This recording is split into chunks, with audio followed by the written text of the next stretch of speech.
77 WABC.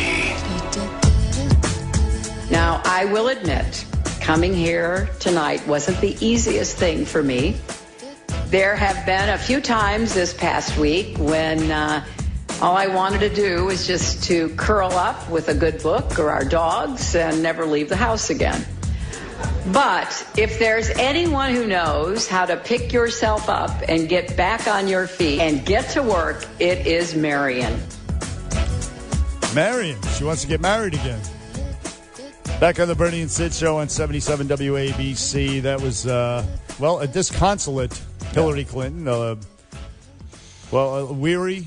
Yeah. And forlorn. She looked beat up and tired. I said this morning on Imus, I felt bad for her. I do. Because I know she really wanted to win. I still maintain if Donald Trump lost, he wouldn't have cared. He would have gone back to his business. She's worked her whole life to get to this spot, and she didn't get it.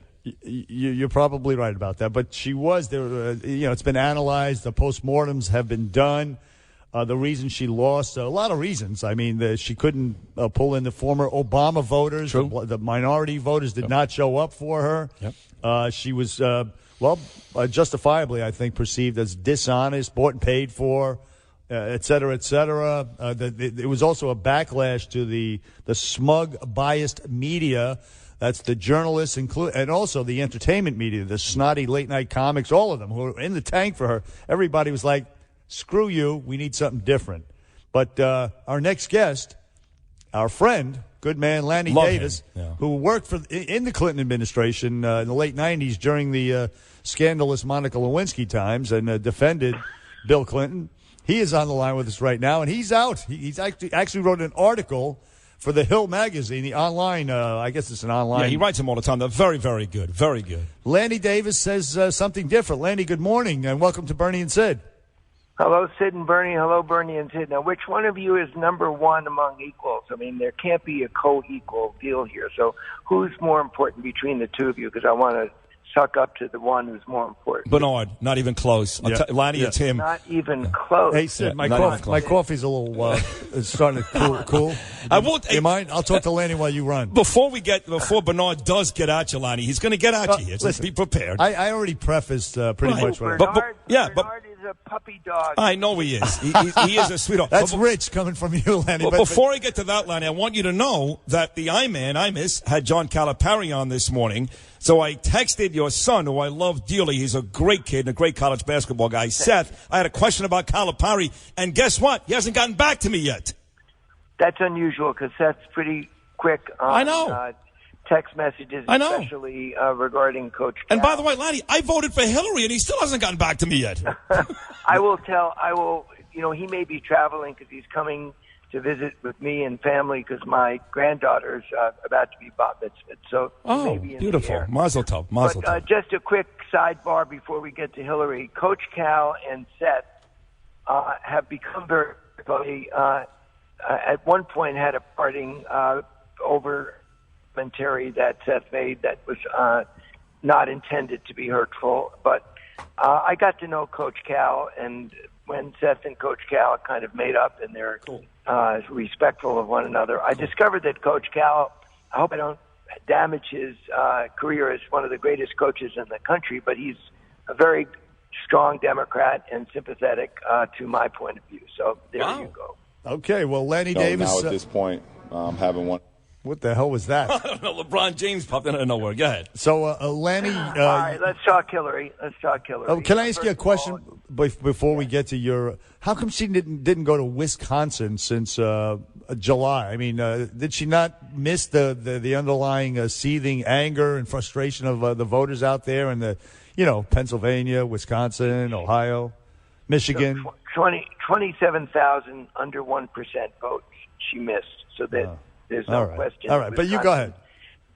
Who had ever advised Hillary Clinton to go to Wisconsin rather than the battleground states would have said, "Are you crazy?" But she lost Michigan, as I wrote in my column, by 0.5%, 11,000 votes. She lost Pennsylvania by about 1%. She lost Wisconsin by about 1%. Imagine if she had gone to Wisconsin instead of saying, "No, I got it in the bag." But Well, wisdom's 20/20, right? Yes, it sure is. In the last weekend, it was pretty clear that things were tightening up. In the last 10 days, things were tightening up, and they began tightening up after the Comey letter, as I wrote. And it's a reasonable argument. Arguments are different than facts. Arguments are, your ability to draw an inference from a fact.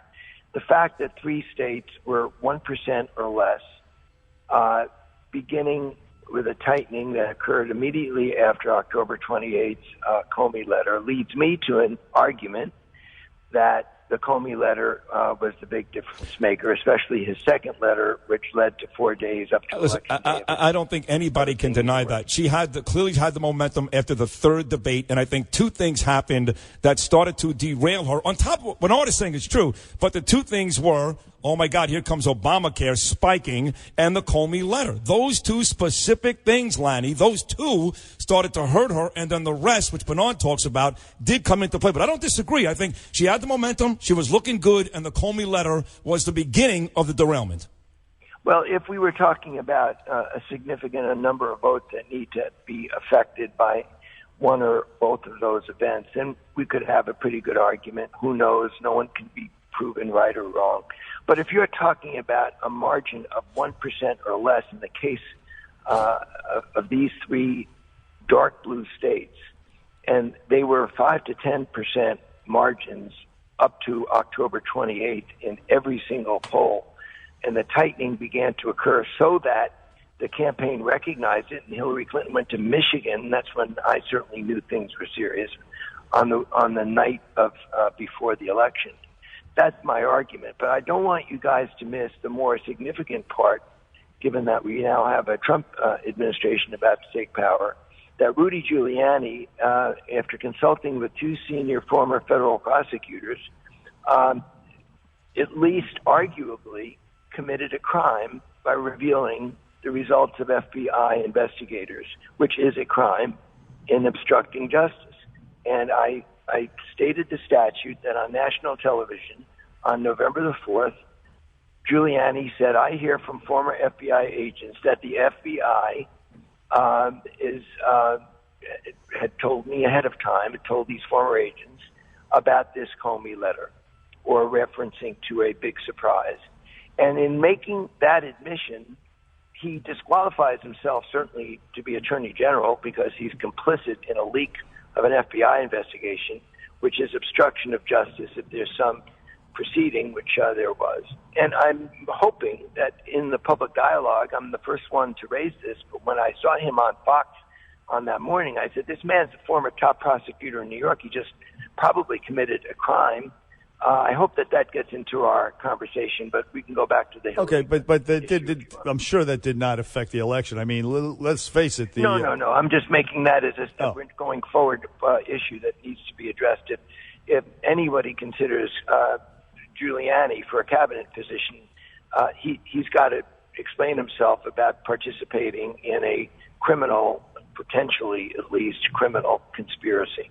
Well, again, explaining themselves in a criminal conspiracy from a defender of the Clintons is a pretty rich statement. But, I mean, given the Clinton Foundation and all that sleaziness that occurred there. But fair point, Lanny Davis, fair point. Listen, on election night, were you at the Hilton? I think she was at the Hilton headquarters. Peninsula. Peninsula. Were you there? Were you there with her? I was there, several floors below her room. But did you hear anything? Any objects flying around, hitting the wall, or screaming? You know, whether it's any Republican or any Democrat who runs for president and fights their heart out and loses, it's only if you're especially someone who goes a long way back and you're a friend.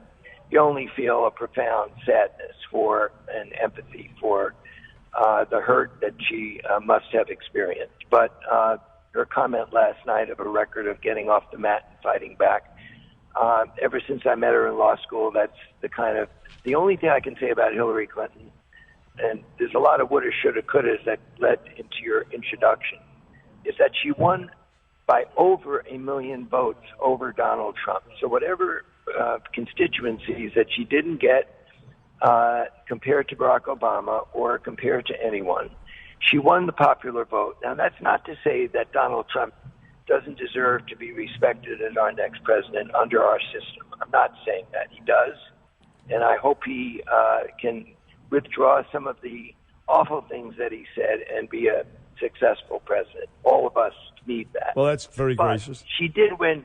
She did win.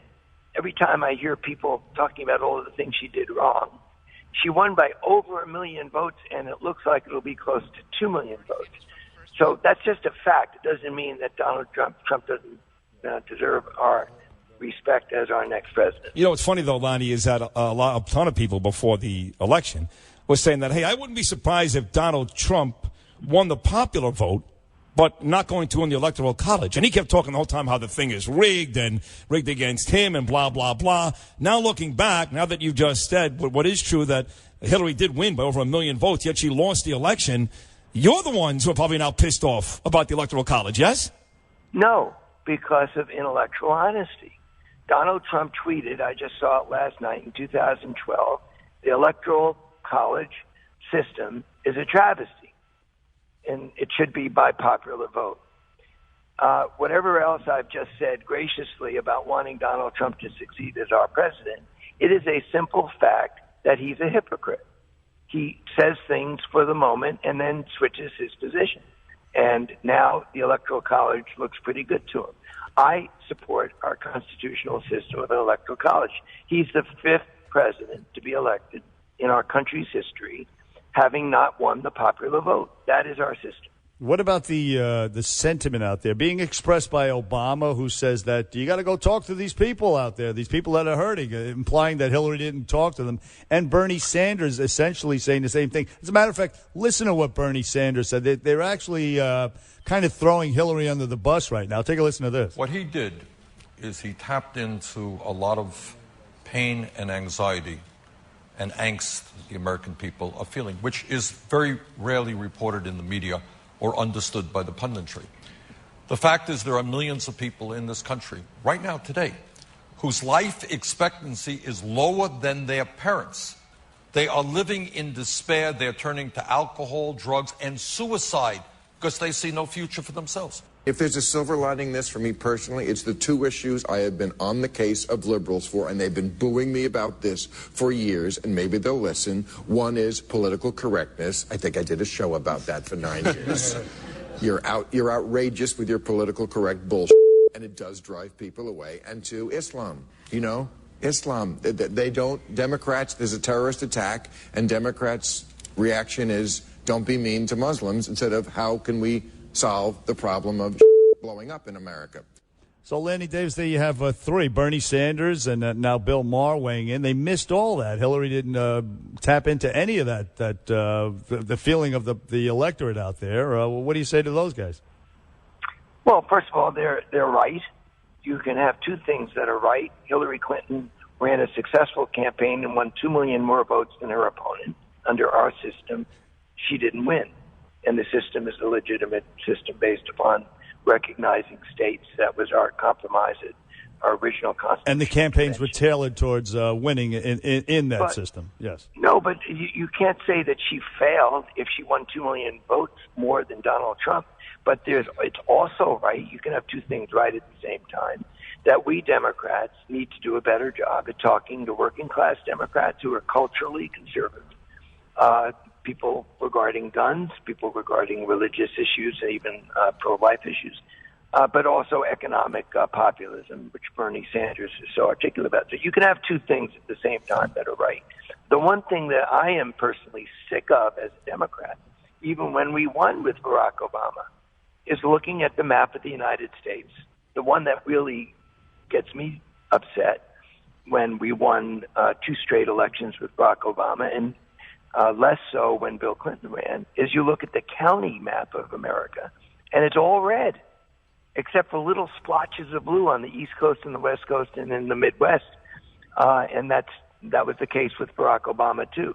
So why is the country in its rural areas and in its working-class rural areas so red? Why have we Democrats? Franklin Roosevelt didn't have an all-red map in the midsection of the country. He appealed to rural farmers who are out of work because of the Right. Great Depression. It's a legitimate beef. It and is. Your party has failed them and not spoken to them. And listen, Lanny Davis, we are out of time.